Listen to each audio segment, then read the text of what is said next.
I never told police this story.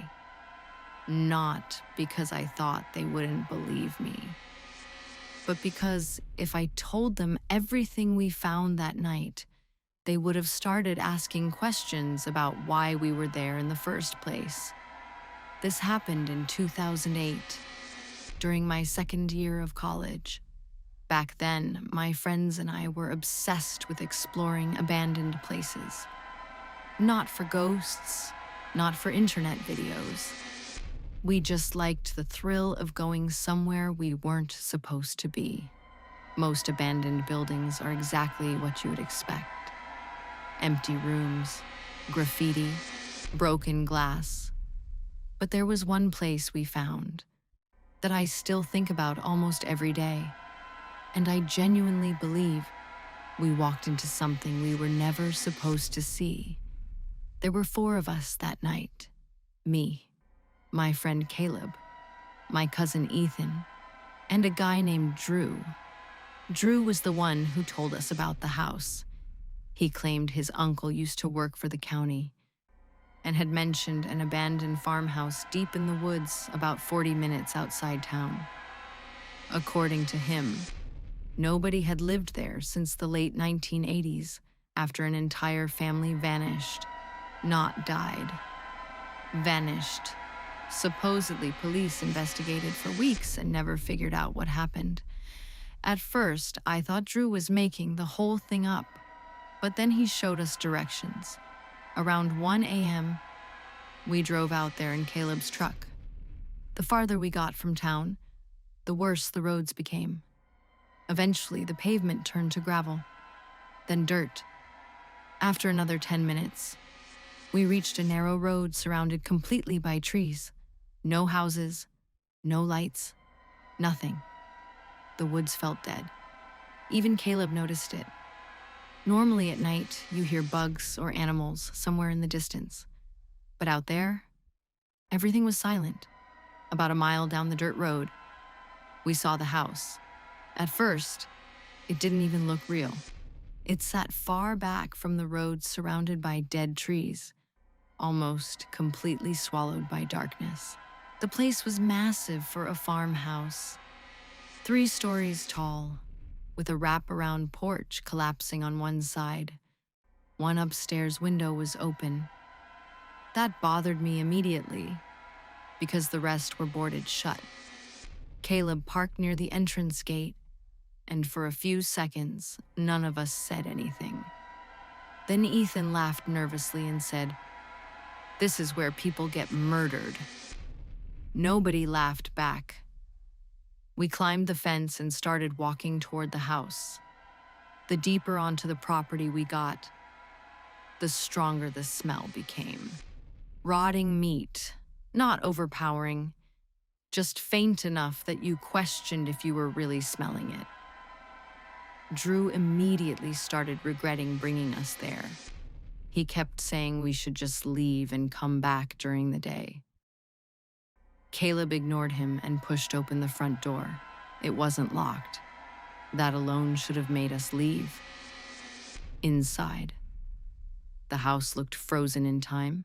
Furniture still sat in place, covered in dust. Family pictures hung crooked on the walls. Plates still sat on the dining room table. But there was something wrong with the dust. Certain areas looked disturbed, like someone had been walking through the house recently. Ethan pointed out muddy footprints leading toward the hallway. Fresh footprints. My chest tightened instantly. Caleb whispered, "Somebody's living here." That should have ended it right there. Instead, we kept going. The hallway led toward the kitchen. Halfway there, I noticed deep scratches carved into the wallpaper. At first, I thought they were random marks. Then I realized they formed words. "Don't go downstairs." The letters looked jagged, like they'd been carved with a knife. Drew immediately panicked.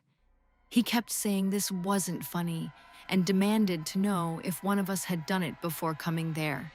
None of us had. Caleb laughed nervously and said it was probably some homeless guy trying to scare people away. Then we heard the sound upstairs, a loud thud, like somebody dropping something heavy onto the floor. Every single one of us froze. Another thud followed, then silence. I remember staring at the ceiling, trying to convince myself it was just the house settling. But houses don't make sounds like footsteps. And that's exactly what came next. Slow footsteps crossing the floor above us. Drew whispered, "We need to leave." But Caleb suddenly wanted to see who was upstairs. I still don't understand why. Maybe adrenaline makes people stupid. He grabbed his flashlight and started toward the staircase, against every instinct telling me not to. I followed. The second floor smelled worse. The rotten smell was stronger up there, almost unbearable. Most of the rooms were empty, except for ruined furniture and piles of garbage. Then we reached the last room at the end of the hallway. The door was slightly open, and something inside was moving, not walking, rocking, back and forth. Creak! Pause. Creak!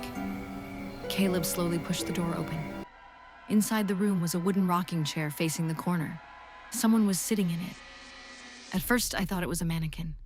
The figure looked too thin to be alive. Long gray hair hung down the back of its head almost to the floor. Its skin looked dark and shriveled.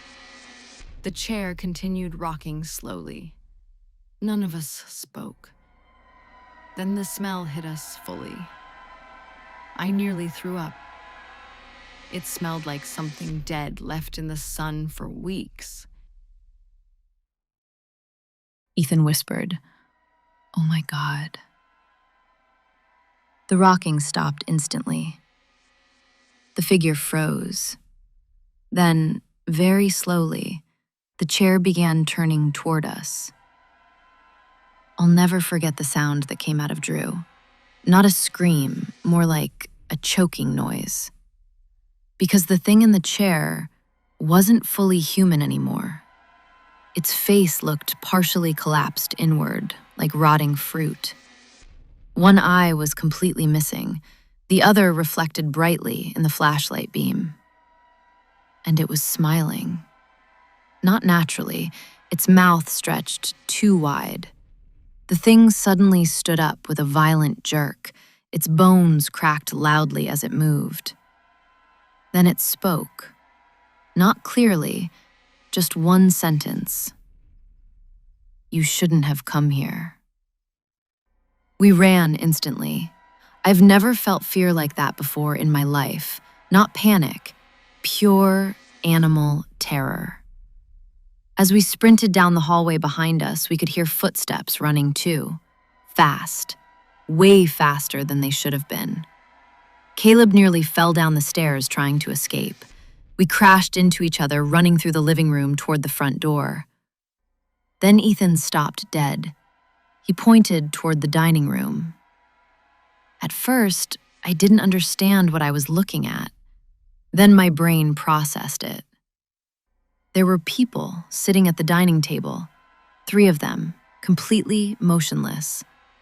Their skin looked gray and tight against their bones, mummified. One still wore a child-sized sweater, another had rope tied around both wrists. All 3 bodies sat posed upright, like someone arranged them there. And in the center of the table sat plates filled with black, rotten meat. Drew screamed louder than I've ever heard another human scream. That's when we heard the thing upstairs laughing. Not normal laughter. Wet, gurgling, almost excited. We ran out the front door so hard Caleb ripped it halfway off its hinges. As we reached the truck, I looked back one final time. The upstairs window, the only open one, now had someone standing inside it. The figure from the rocking chair, watching us. But it wasn't alone anymore. Other silhouettes stood behind it in the darkness, tall, completely still. We sped out of there so fast, Caleb almost drove into a ditch. Nobody spoke during the drive home. Not one word. About 30 minutes later, Drew suddenly said something that made all of us sick. He asked, "If those bodies were sitting downstairs, then what was chasing us upstairs?" None of us answered him. The next morning, Caleb wanted to go to police, but when we returned with officers later that afternoon, the house was gone. Not burned down, not demolished, gone. And the clearing where it stood was empty, except for dead grass and the remains of an old stone foundation. The police thought we were either drunk or lying. I know what we saw. All four of us do. And the worst part is this.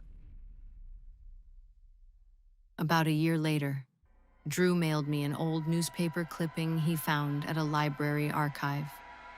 It was about the missing family who lived on that property in 1987.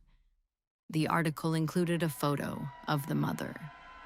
The woman in the picture was sitting in the exact same rocking chair we saw upstairs, smiling the exact same unnatural smile.